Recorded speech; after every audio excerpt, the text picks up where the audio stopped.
Hey folks, and welcome to the Truck King channel. Listen, today I've got two very popular pickup trucks to have a look at, GMC Sierra and Ford F-150, but specifically we have the Limited. This is the top trim over here on the Ford, and the Denali Ultimate. Both of these trucks are like 100 grand, and my question today is, let's look to see what you get for that money.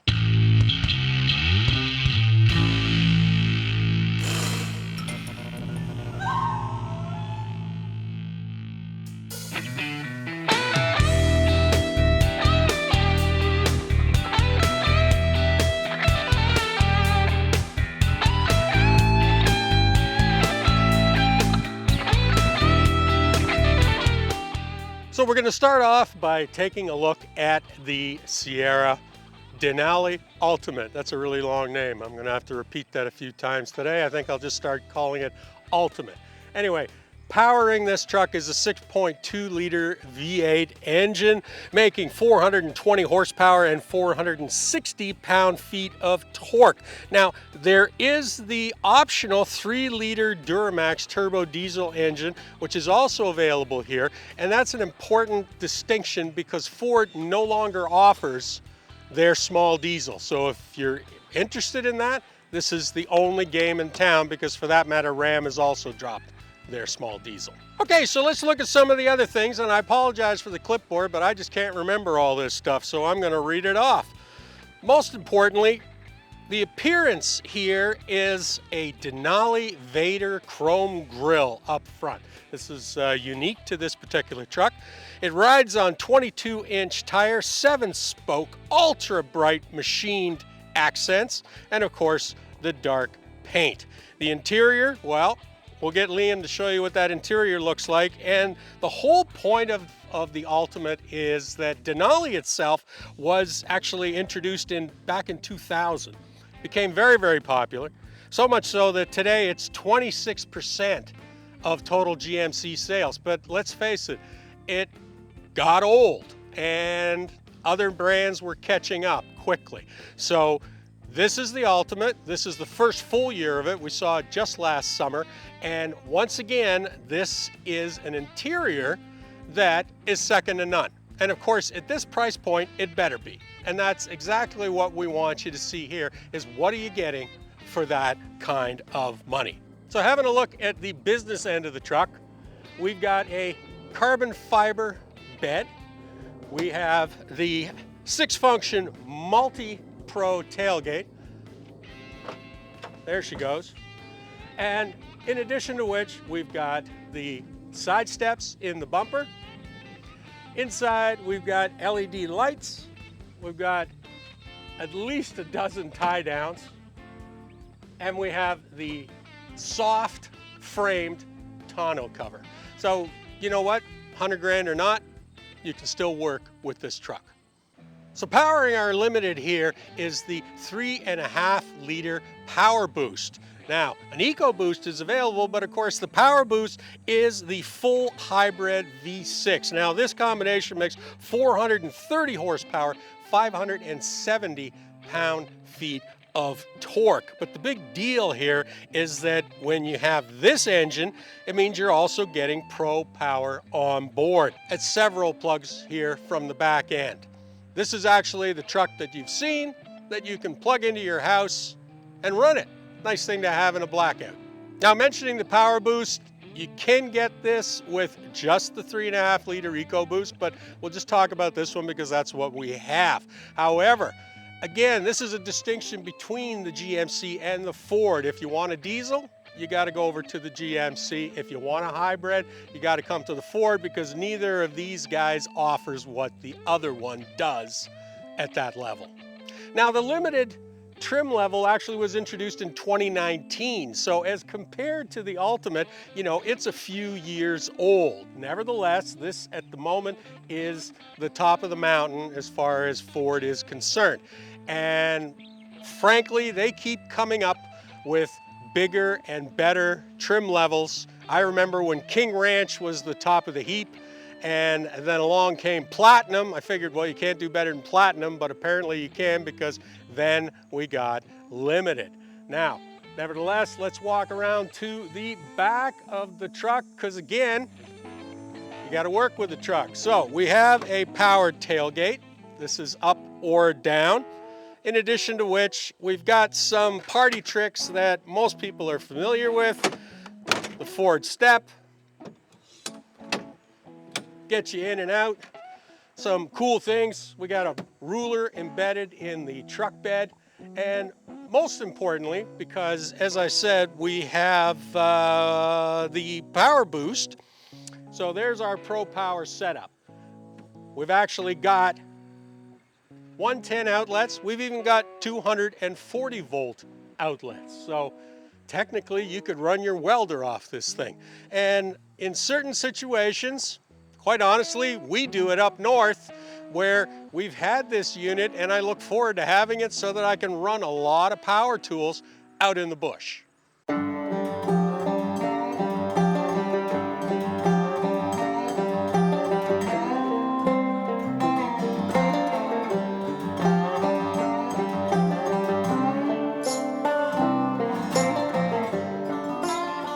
So here we are out driving in the GMC Sierra Denali Ultimate.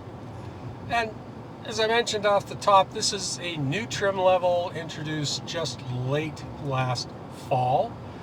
And as compared to the Limited that came out in 2019, so this is obviously the newer one. It's worth mentioning right now that in just a couple of weeks in Detroit, we are expecting to see the next generation of F-150. So even though we can tell you about what's happening right now in these two trucks, just be aware that that next one is coming, and I'm sure Ford is going to catch up in terms of the size of screens. Nevertheless, the big deal with this Ultimate is the quality of the interior. It's the stitching, it's the materials, it's real wood, it's real leather, and a lot of really nice two-tone accents, as well as other materials, carbon fiber type materials, and this whole interior is meant to make you feel luxurious and extremely unique. Once again, it's $100 grand. It better do that. And in addition to which, it's incredibly quiet. So if there's anything that we need to do here today, it's to point out maybe some of the differences between the Ultimate and between the Limited. One of the first things that pops up for me is the head-up display, which GM actually has in a number of the trucks, but it is here in the Ultimate, something that Ford doesn't do. But one of the other things that is prevalent these days at this end of the market is self-driving. So in the case of GM, they have Blue Cruise. Super Cruise. Super Cruise. Yeah, that's the one. Thank you. Okay. And I should have known that, right? Ford is blue, so yeah, Ford has Blue Cruise. Neither one of these trucks today is equipped with that, but both of them are available. And at this level, honestly, more trucks are equipped with them than not. The GM is particularly interesting in that it not only will self-drive with Super Cruise, but it will also tow when Super Cruise is on. So, you know, it's giving you that particular advantage. Yeah, I believe it also changes lanes for you too, and traffic, which is nice. If you have your cruise control set to a certain speed, you're approaching a vehicle, it'll actually move around, put on the signals and everything, and get it right around that vehicle for you. You don't even have to touch the wheel or touch the signal or anything. It's pretty neat. Yeah, you're right. I've driven it out in California, and it's freaky. It's one thing to have the truck kind of like following in the lane, but then it senses something in front of it and it decides to change lanes on its own. But this is a brave new world that we're coming into. Definitely. However, the rest of this interior, as I said, you know, it comes down to details, and that's another point I like to make, which is that at this price point, you don't necessarily look at the broad strokes, you look at the finer details, because that's what's going to set this truck apart. Ford does something where they want to make it unique in as much as that on the center armrest, they have a plaque which gives you your VIN number, and then it also gives you your build number. So it's telling you that you bought the 347th version of that particular truck on this particular date with that VIN number. Makes it very, very unique. And of course, that will follow it for the rest of its life. So if you are selling it at some point, that's very possibly a sale feature. GM doesn't do that. However, they do kind of the historical tie-ins. This is a Denali, and one of the things that's neat is the embossed relief map of Denali State Park, which is in Alaska, that you find in the wood grain. And also when the truck first starts up, you'll get exactly that relief map with the elevations in your center stack. So electronics, well, we've got them all. Frankly, there's a laundry list too long to go through, but one of the best things really in both trucks, but I think more so now in the GM, is the fact that you can take your center gauge cluster and you can customize it. You can decide what you want to see, because there are gauges here that are hidden, and then there's also ones that you can bring forward. You can have a very minimal view, or you can make the thing as busy as you want, including some color schemes. Yeah, and I really like this wide touchscreen here, the 13-inch one, on the center dash, because you can have a split panel. So on the left, you could have your maps set up, and on the right side, you could have a little panel to control your music, or to see the time, or to look at your bed camera, or whatever you want to do. So it's a really good use of the space that you have with this large screen here. So I just want to talk a little bit about comfort and ride. The seats, these are all new in the Denali. I think it's like 16-way power seats, including heating, cooling, and massaging. Yes. And the sound deadening in these trucks, I mean, all trucks are good now, but this one in particular is just so good that I find myself speeding all the time because I can't hear any road noise. It's almost silent. Like even on the highway, at highway speed, it's very quiet. And with that 6.2 liter, I mean, there's more than enough power in here. And that too is an interesting direction between General Motors and Ford, in as much as Ford, of course, has been, pushing EcoBoost so much now for more than a decade. But then also with the hybrid, whereas over here, they have decided that for the time being, it's strictly ICE and there's no hybrid. The nice thing about the 6.2 liter with the power, regardless, is that it gets fairly decent fuel economy, and you're not actually, it's a big motor, but you're not really being beat up for it. Mm-hmm. It's barely more than the 5.3. Right. Now, as far as ride is concerned, it's interesting to note that there's still leaf springs on the back end of this truck. However, there is such a sophisticated multi-stage shock system that there's nothing rough about this ride. It balances everything out. And frankly, I still like leafs when it comes to towing and for payload, so I was happy to see those there. But it's not the leaf springs of old. And again, at this price point, you would certainly expect that. In addition to other things like the powered running boards that you'll find here, because you want to get easy in and out access. And one of the other neat things about this particular version of the Sierra is the GM is claiming that this is the largest interior cab at the moment amongst any of the brands, and that's GM saying that. But within that, they're also talking about knee room, hip room, etc. I could believe that. I don't think I've ever seen a rear seat with that much knee room and headroom in the back. It's very spacious. Yeah, you know what, and once again, for a truck like this, you are going to have people back there. Mm-hmm, yeah. And I noticed that, they've spent probably as much time making it as comfortable in the back as they did in the front. Yeah. So you've got all the plugins that you would expect for your rear seat passengers, in addition to heating and cooling, and well, as you said, space. Yeah. Not to mention the entire interior decor is not just something that you'll find in the front here. It's carried all the way you through got the exact same to the back. leather on the seats back there. You actually even have some kind of hidden compartments in the seats for extra storage, which is nice. GM is being smart. Denali was very much a huge success for them, so much so that, you know, it's now spread through not only the trucks but the SUVs as well, and people buy Denali because there's that name recognition. However, if you're going to buy Denali, you want it to mean something, and it had gotten long in the tooth, and it was not as nice as some of the other stuff out there. But once again, here we are today with the Ultimate, and the only thing I've got to say about Ultimate is, if you name something Ultimate, where can you go from there? Super mega ultimate. They better be sure that this is as good as it's ever going to get, because, like, what are we going to do now? Ultimate Plus? Yeah, that's it, right? Okay, so now here we are. We're over here driving in the F-150 Limited, and you know what? Right off the hop, good ride. Interestingly enough, leaf springs again in the back there, but the shock system is doing what it's supposed to do.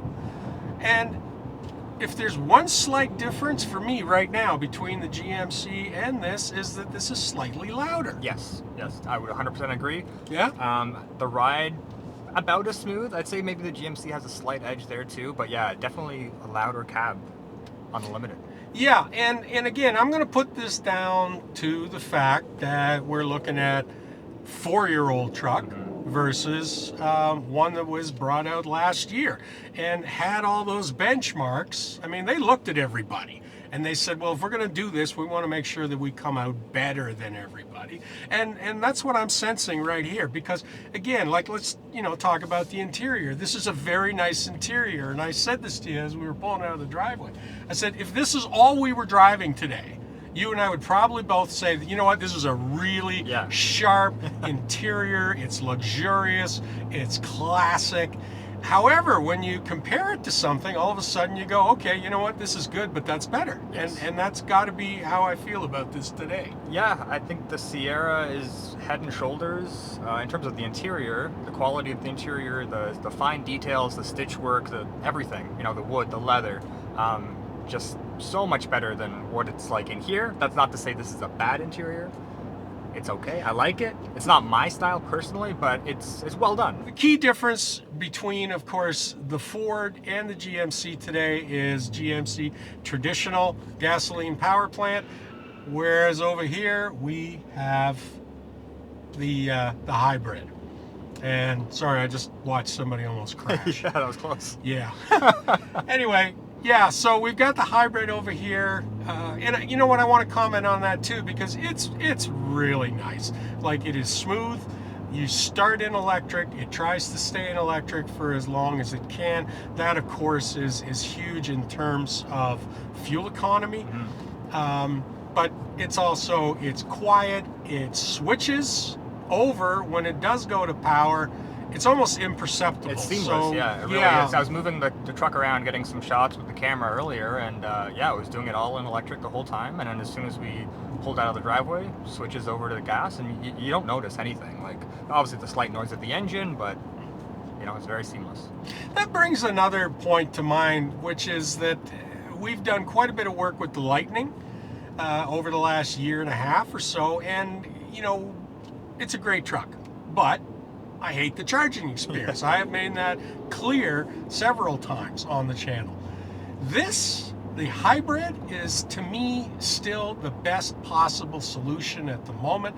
We get the additional power and torque of that electric motor, right? We get the fuel economy, but we don't deal with range anxiety. Yeah, it's the best of both worlds for sure. So, despite them pushing the hell out of the Lightning, I'll take this all day long. In addition to which, I get Pro Power on board.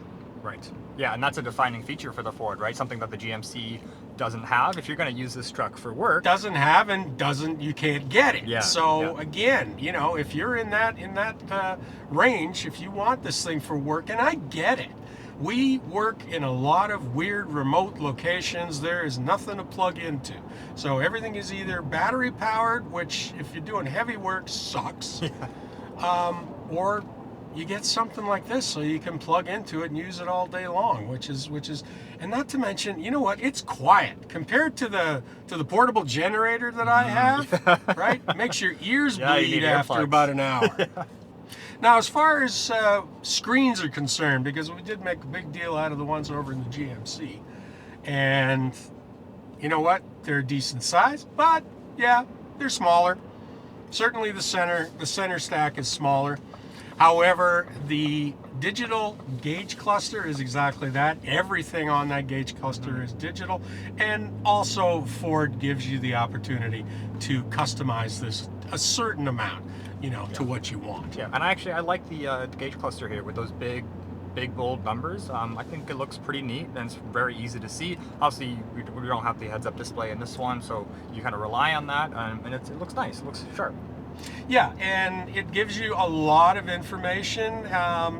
And if you ever wonder, right in that gauge cluster, it'll tell you how many kilometers you've traveled in all electric in any particular trip that you're taking, because it kind of resets every time you're starting out on a new trip.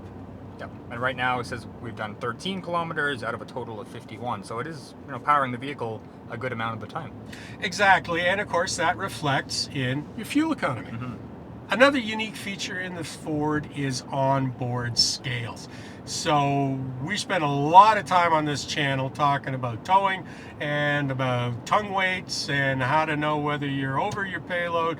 Well, this is a truck that will tell you as soon as you hook up to it how much you've got hanging off of the bed, either that bumper hitch or, for that matter, fifth wheel. Yeah. So you know whether you're within that limit. And also it lets you know your interior payload as well.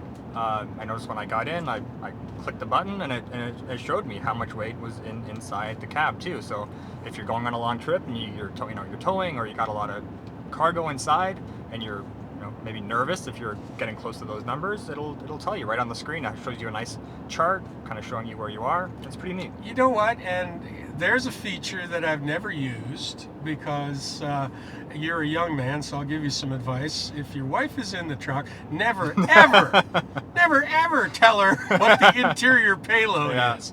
All right? That will not go over We're well. over, honey. You got to get out. Sorry. One of the things that's apparent in the Ford is that the rear compartment, while spacious, does not have the amount of detail that you'll find over in that GMC right now. The one thing that I've always liked about the Ford, and I love to point it out too, is the dead flat floor in the rear section. And even their little cargo bins, they're set up in a way that, man, you can get some massive stuff in here. If it'll fit through the door, it'll fit in the back of the truck. Yeah. So that's a nice thing. As far as the safety systems, the electronics, the various things like adaptive cruise control, yeah, you're going to find those on both sides. You're going to find all those little niceties. The key differences, we've already sort of laid those out. And then now, you know what it comes down to, Liam, is you buy with your eyes, and it's going to come down to somebody who's not excited about the money. So now they're going to get into this truck, they're going to get into that truck, and they're going to look at it, and they're going to breathe it in, and they go, yeah, I like this. And they will make a decision based on that. And there's nothing wrong with that, because oftentimes we do this technical thing where we're going to line every single item up, every build quality, every option, every feature, and then we're going to make a logical decision. But you know what? At the end of the day, you're going to buy the one that makes your heart go pitter-patter. Yeah, buying a car is an emotional experience, and journalists might go back and forth, like you said, about the technical details, but at the end of the day, you're probably going to buy the vehicle that makes you feel good, when you get inside. Exactly right. So sometimes it's, I can only get a hybrid in the Ford, so that's my decision. Or, I can only get this interior in the GMC. So, you know what? That's my decision. But, honestly, whichever you choose, it's your money. Spend it. So, by the way, if you're wondering, where's Steven? No, he didn't get fired. As they used to say on the nightly news, he's on assignment. So at the moment, he is out in the desert down in Nevada with Can-Am, driving really fast in some sort of off-road dune buggy thing. Yeah, it's a 240 horsepower side-by-side he's riding in. Good God. Insane. Hopefully he comes back alive. Yeah, that's what I keep trying to tell him. I go, you got little kids, you got to keep thinking about that. So anyway, that's what he's up to. That's why we're here today. And certainly have enjoyed having Liam in the truck and his perspective. So if you're sick and tired of listening to just the old man rant, you've actually had somebody a little younger give you some of their opinions. Oh, thanks, Howard. So folks, we are coming to the end of this one. We've done our best to just kind of paint a picture of these two very expensive trucks, and ultimately you're going to make a decision, so much so that I am not going to pick anything here today, because on the one hand, I love the Pro Power on board. On the other hand, the look of this Denali Ultimate is really nice. So, having said that, the other thing, of course, is what is the exact price? Well, I'm going to get Liam to throw those up here right now so you can see what you're playing with, and then past that, please go out and buy some, because that keeps us employed. So, again, that's the end of this one, folks. Before you go down below, hit like, hit subscribe, join to become a member of our channel, and then come back soon to see what we're testing next. See ya.